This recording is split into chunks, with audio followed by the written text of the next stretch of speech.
Di ba? Ang totoo ho, kaya umalis ng Pilipinas 'to mga kababayan, dahil hindi niya kayang idepensa yung kaperahan niya. Binigyan siya ng pagkakataon na ipaliwanag pero hindi niya kayang depensahan ho, mga bossing. 'Di ba? Kaya lumayas ng Pilipinas at hanggang dun na nga po naabutan na makasuhan po, mga bossing. Sasabihin mong hindi ka pugante. ng karapatan ng asylum para dun sa mga tao na ginigipit ng kanilang mga gobyerno. Dahil literally, it means a difference between life or death. So hindi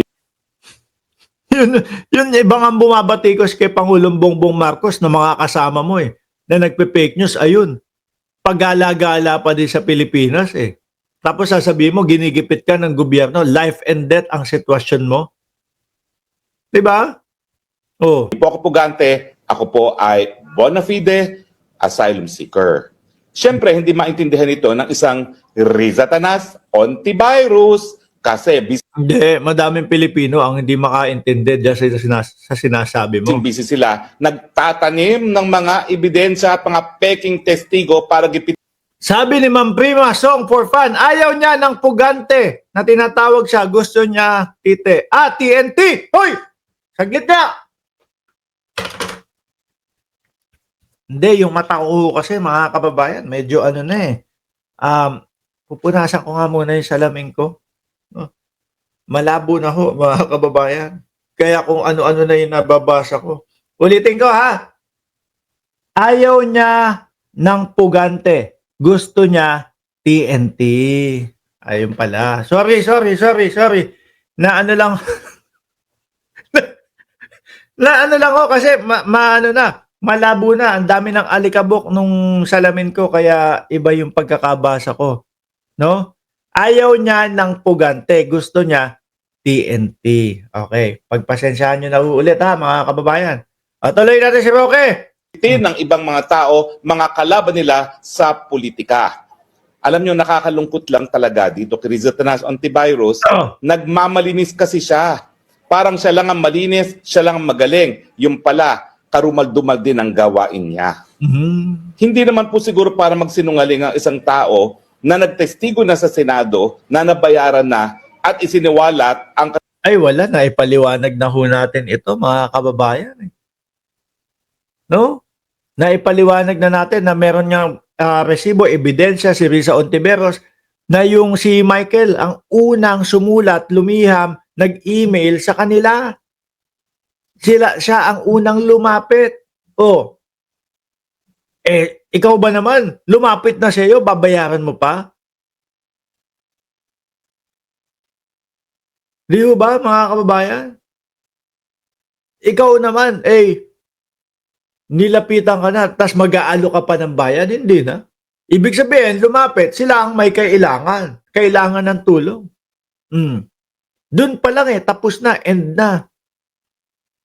Yung sinasabi mo, Roque, mas believe pa ako sa mga OFW kaysa sa iyo na may milyones, pero TNT, sabi ni Wenju B.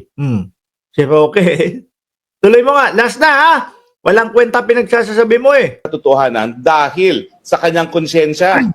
So sana po, pag-aralan natin mabuti kung sino nagsasabi. Isang tao na hindi matanggap ng konsyensya ang pagsisinungaling. At paulit-ulit na lang si Roque. Alisin ko na ho, mga kababayan. No? Napatunayan na po ni Senadora Riza Ontiveros, mga bossing. Ngayon pupunta pa ba tayo dito sa issue ni Riza Ontiveros? Kesas, wag na to. Basahin na lang natin ang mabilisan mga kababayan. No, kasi parang ganun din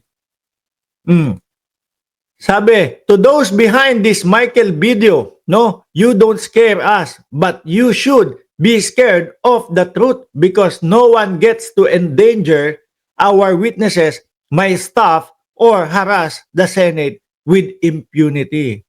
Sabi daw ni Sas, Peanut Gallery, ito yung sino daw yung may-ari?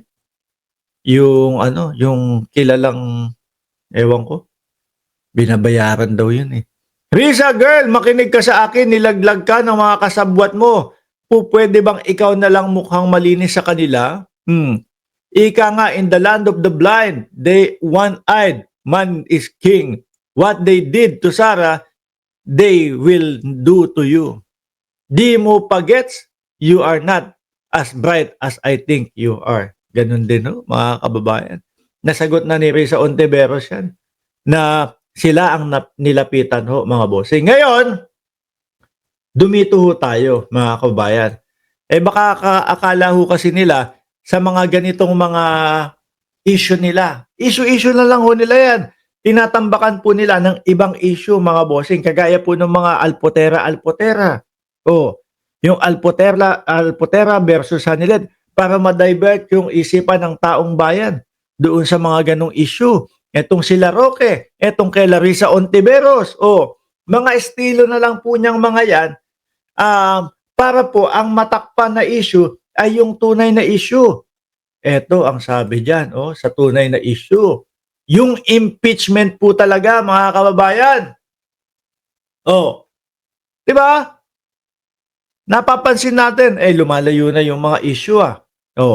Napupunta na dito sa Bungero, napupunta dito sa Hanilet versus Alpotera, napupunta dito sa Risa Ontiveros, binayaran yung witness. Mga tanim issue lang nila yan.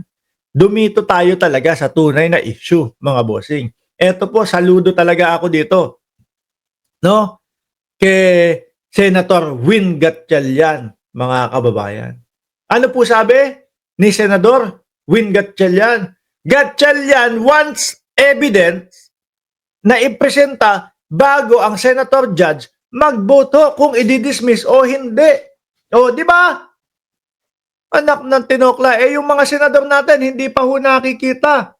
Yung mga ebidensya, wala pang alam kung ano yung mga ebidensya, hindi pa nabubuksan, hindi pa naipapakita sa kanila. Hindi pa na i-discuss, dismiss na agad. Ano sasabihin nila dyan sa dismiss na mahina ang ebidensya? Mga tulok pala kayo hindi nyo pa nga nakikita wala pa nga kayong alam doon sa ebidensya Dismiss na agad. Di po ba? Basahin natin. Sabi ni Senator Win Gatchalian.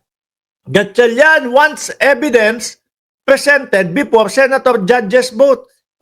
Ayaw po ng mga yan. Ayaw ng mga senador yan, mga bossing. Kasi maiipit sila sa sitwasyon na ito.